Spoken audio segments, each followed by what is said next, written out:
Halo sedulur kabeh, piye kabare? Moga sehat terus yo. Selamat menonton alur cerita film The Gurshot, di mana kurang lebih film ini akan menceritakan tentang dukun asal Indonesia yang melancarkan teror santet terhadap orang-orang Korea. Skoila, langsung aja kita masuk ke dalam filmnya.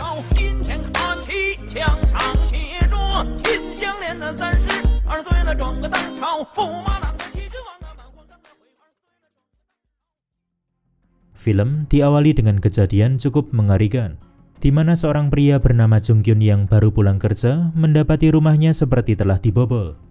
Namun ketika tengah mengecek kondisi di sekitar, tiba-tiba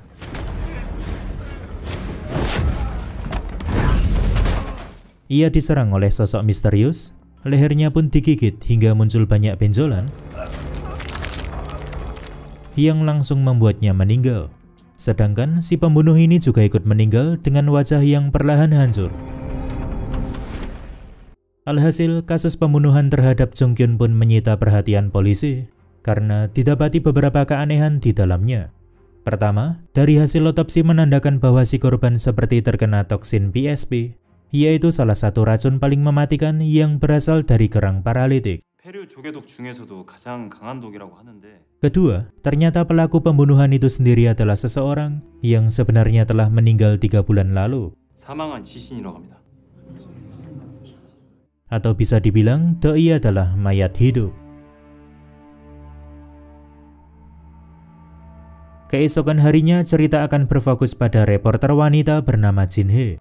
Ia tengah diundang ke sebuah stasiun radio setelah baru saja merilis sebuah buku kontroversial mengenai sihir hitam kuno serta kutukan. Awalnya acara tersebut berjalan cukup lancar tanpa kendala apapun. Tetapi ketika memasuki sesi tanya jawab dengan para pendengar radio, didapatilah suatu kejanggalan. Di mana pada saat itu ada seorang penelpon misterius yang mengaku sebagai dalang di balik kasus pembunuhan terhadap Jung Kyun.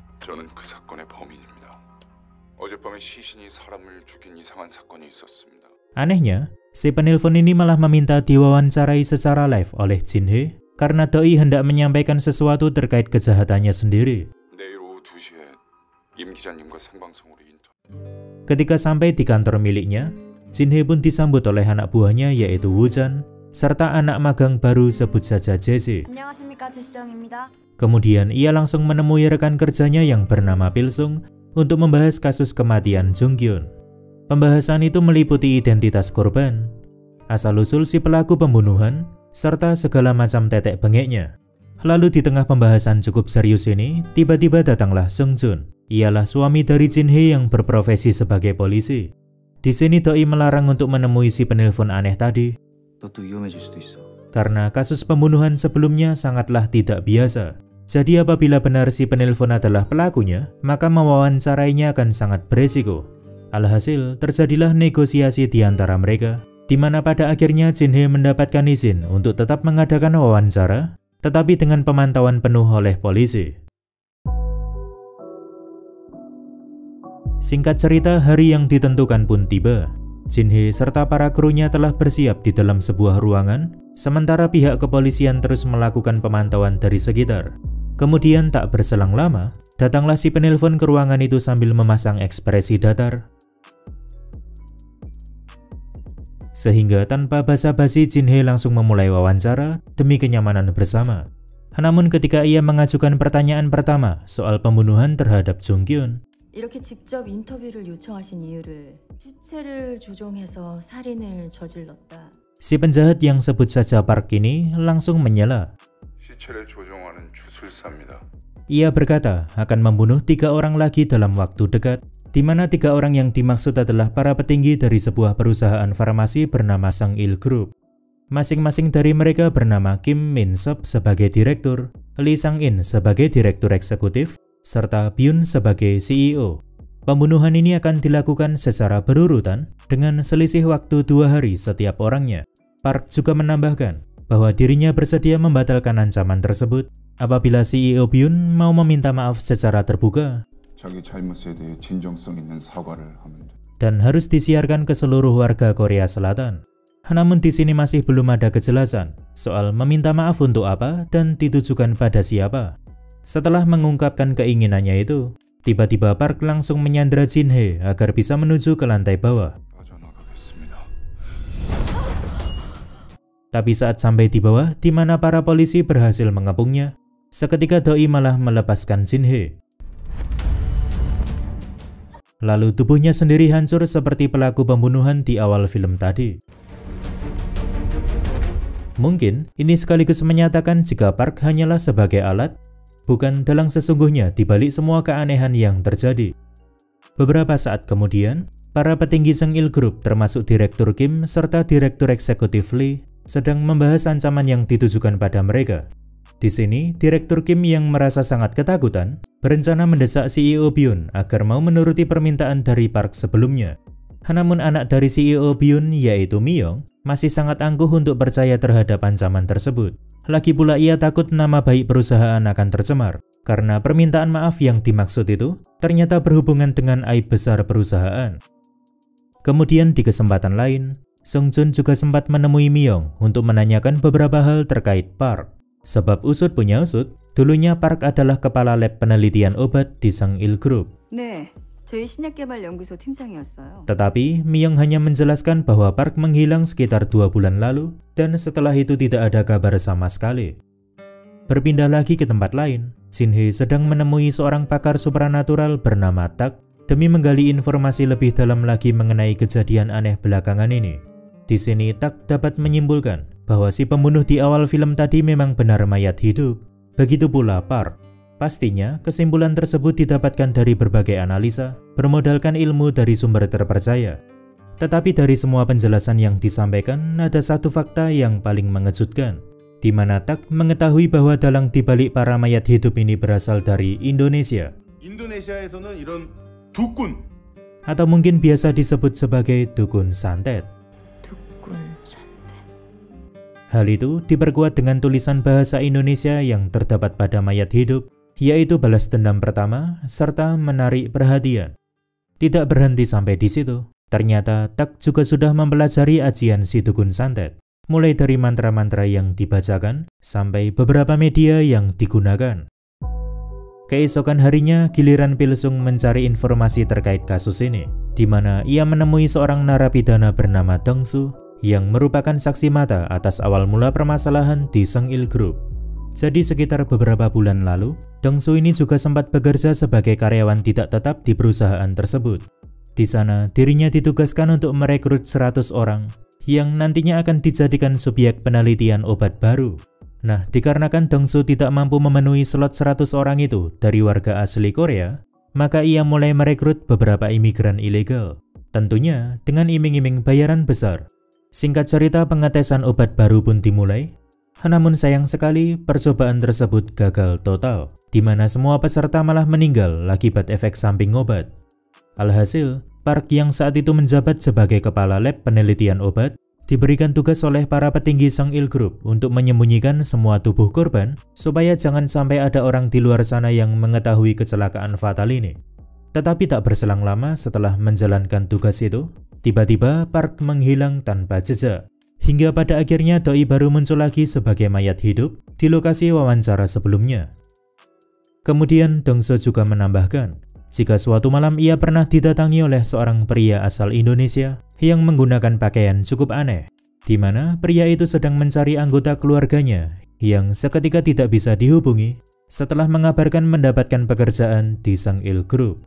Lantas, informasi terakhir ini menjadi pokok pembicaraan serius antara Pilsung dan Jin Hee. Karena kemungkinan besar, pria asal Indonesia tersebut adalah dukun santet yang pada akhirnya mengetahui apabila anggota keluarganya telah meninggal akibat uji coba obat oleh Seng-il Group. Sehingga membuatnya ingin balas dendam menggunakan santet itu sendiri. Lebih tepatnya adalah dengan membangkitkan para mayat korban uji coba obat untuk membunuh target. Hingga tibalah hari di mana jadwal pembunuhan terhadap Direktur Kim tiba sesuai himbauan dari Park. Tampak di suatu ruangan kantor Seng-il Group, Kim yang merasa sangat ketakutan sedang ditenangkan oleh pihak kepolisian. Sampai-sampai kepala polisi juga hadir untuk meyakinkan bahwa semua akan baik-baik saja karena ia telah mengerahkan pasukan khusus bersenjata.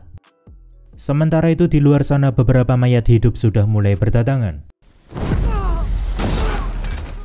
dengan jumlah yang tidak sedikit, yaitu sekitar puluhan.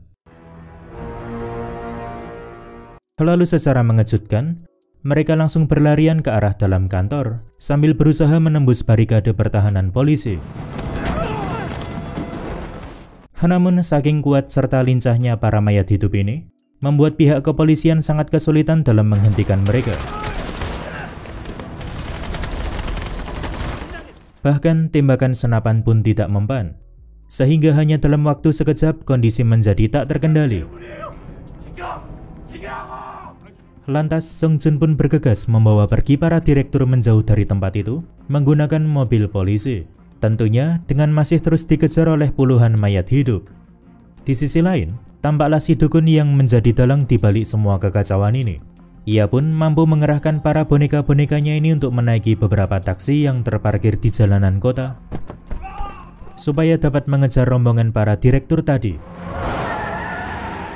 Alhasil terjadilah pengejaran sengit di antara mereka, sampai akhirnya para mayat hidup ini berhasil mengepung mobil polisi, kemudian melancarkan serangan dengan sangat membabi buta. Bahkan beberapa di antaranya sampai masuk ke dalam mobil. Meskipun Sung Jun serta yang lain sempat meloloskan diri dari kepungan tadi, namun sayang sekali mobil mereka terhenti akibat si sopir terluka parah. Sehingga kesempatan ini dimanfaatkan oleh beberapa mayat hidup untuk membunuh target utama, tidak lain adalah Direktur Kim. Dan ia pun meninggal dengan kondisi sama persis seperti Jung Kyun di awal film tadi, yaitu tubuhnya dipenuhi banyak benjolan. Tak berselang lama tubuh para mayat hidup ini mulai hancur, lalu tumbang begitu saja. Sedangkan Sung Jun sendiri juga ikut ambruk karena tangannya sempat terkena serangan mayat hidup tadi, di mana luka goresan itu berkembang menjadi suatu penyakit yang tampaknya cukup parah, sampai-sampai ia harus dilarikan ke rumah sakit untuk mendapatkan perawatan intensif. Hal ini jelas membuat Jin Hye merasa sangat khawatir. Sementara itu dua krunya yaitu Woo Chan serta Jesse cuma bisa pelongo-pelongo dalam mencerna semua kejadian aneh yang telah terjadi. Berpindah ke sisi lain, kita akan diperlihatkan dengan sosok CEO Byun yang selama ini mengasingkan diri di suatu tempat. Dan tampak juga Direktur Eksekutif Lee yang sudah sangat stres akibat penyerangan tadi siang. Di sini ia memohon pada CEO-nya itu untuk segera menyiarkan permohonan maaf sesuai himbauan dari Park beberapa hari lalu. Tapi Byun sendiri tidak bersedia, karena permintaan maaf tersebut akan membongkar aib mereka, sehingga pasti akan memberikan dampak buruk bagi kemajuan Sangil Group. Setelah ngobrol ngalor ngidul namun tidak membuahkan hasil apapun, lantas membuat Direktur Eksekutif Lee sangat geram, sebab dirinya adalah target pembunuhan berikutnya. Merasa sudah putus asa atas hidupnya sendiri, akhirnya Lee terpikirkan untuk membongkar semua permasalahan di Sangil Group kepada Jin Hye serta kawan-kawan. Di sini ia mengungkap sebuah fakta mengejutkan, bahwa sebenarnya penyebab kematian 100 peserta sebelumnya bukanlah karena uji coba obat, melainkan akibat uji coba senjata kimia, yang dimana menggunakan bahan dasar toksin PSP dari kerang. Itulah mengapa pada setiap korban penyerangan oleh mayat hidup akan mengalami efek seperti terkena toksin tersebut. Kemudian, Lee juga menginfokan lokasi lab uji coba senjata kimia itu, yang sekarang menjadi gedung terbengkalai, karena sudah ditinggalkan sejak insiden kematian 100 peserta tadi. Selanjutnya datanglah informasi tambahan dari Tak yang menginfokan apabila penyakit Sung Jun saat ini bukanlah benar-benar karena toksin, melainkan akibat kutukan usai terkena sentuhan mayat hidup siang tadi. Dan ada dua cara untuk menghentikannya. Pertama, turuti apa yang telah disampaikan oleh Park soal permintaan maaf, atau kedua, membunuh si dukun. Alhasil, pada malam itu juga Jin Hye serta seorang polisi bernama Choi langsung bergegas menuju lokasi bekas laboratorium sesuai informasi dari Lee demi memperoleh beberapa petunjuk. Sedangkan Pilsung sendiri tengah menyelidiki berkas-berkas untuk memastikan apakah benar-benar ada orang Indonesia dari 100 peserta uji coba senjata kimia. Sebab jika memang ada, siapa tahu identitas itu dapat mengantarkan mereka pada anggota keluarganya yang menjadi dukun, sehingga aksinya pun bisa langsung dihentikan. Di sisi lain, sampailah Jin Hye serta Choi di bangunan bekas lab yang dimaksud. Kemudian saat berkeliling ke sana kemari, Mereka pun menemukan sebuah ruangan penuh simbol aneh dengan lantai bertuliskan tidak ada. Namun selain itu mereka tidak menemukan apapun di sana. Singkatnya, penyelidikan kembali dilanjutkan, lalu tiba-tiba beberapa mayat hidup bermunculan mengejar mereka, di mana saat itu Choi langsung dibanting ke lantai, sementara Jin-hye dicekik oleh salah satu mayat hidup hingga tak berdaya. Tapi untunglah datang pertolongan dari seorang wanita bernama Sojin yang melenyapkan si mayat hidup menggunakan sentuhan kedua tangannya. Dan pada akhirnya Sojin juga menghabisi mayat hidup lainnya di laboratorium tersebut.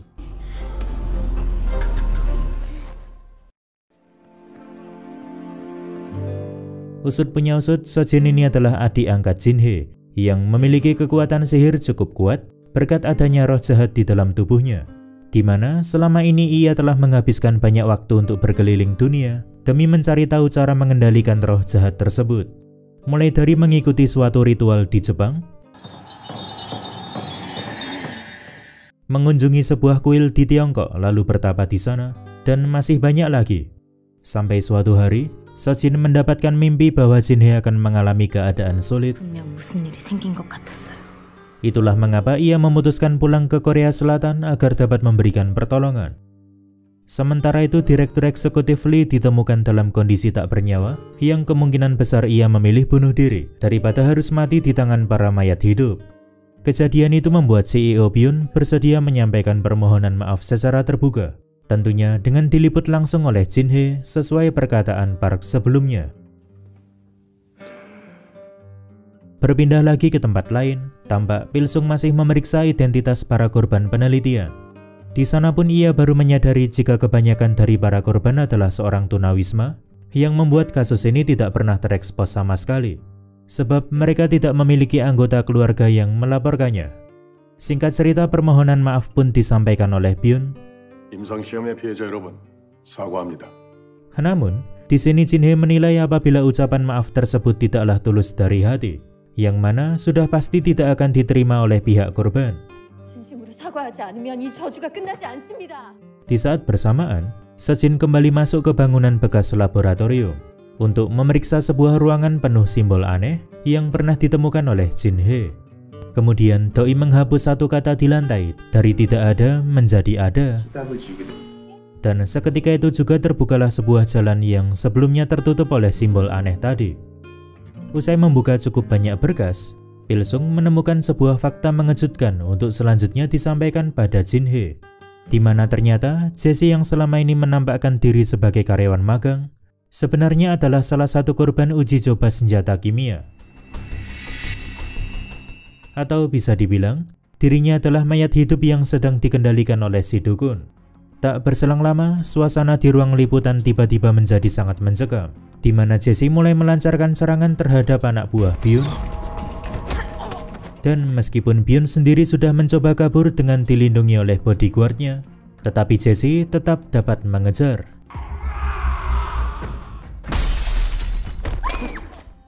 Kembali ke gedung bekas laboratorium, akhirnya Sojin menemukan si dukun yang sedang mengadakan ritual, dan ia pun berusaha menghentikannya.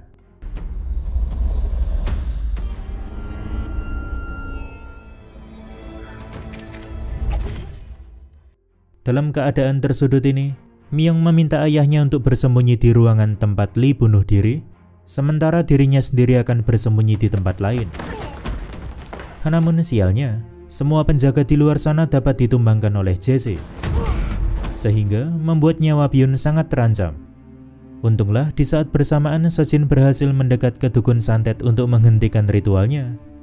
Dan seketika itu juga tubuh Jesse langsung mematung lalu hancur sebelum sempat mencelakai Byun.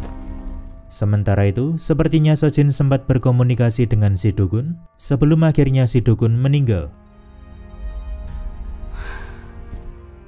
Setelah keadaan mulai kondusif, Myung pun menemui sang ayah yang tampak sangat ketakutan. Namun di luar dugaan, ia malah menuangkan toksin PSP pada jari mayat hidup yang sudah hancur. Kemudian jari tersebut diambil untuk menggores wajah ayahnya. Alhasil saat itu juga Byun merasakan sakit luar biasa akibat toksin PSP tadi, kemudian langsung meninggal di tempat. 새로운 세상이 오죠.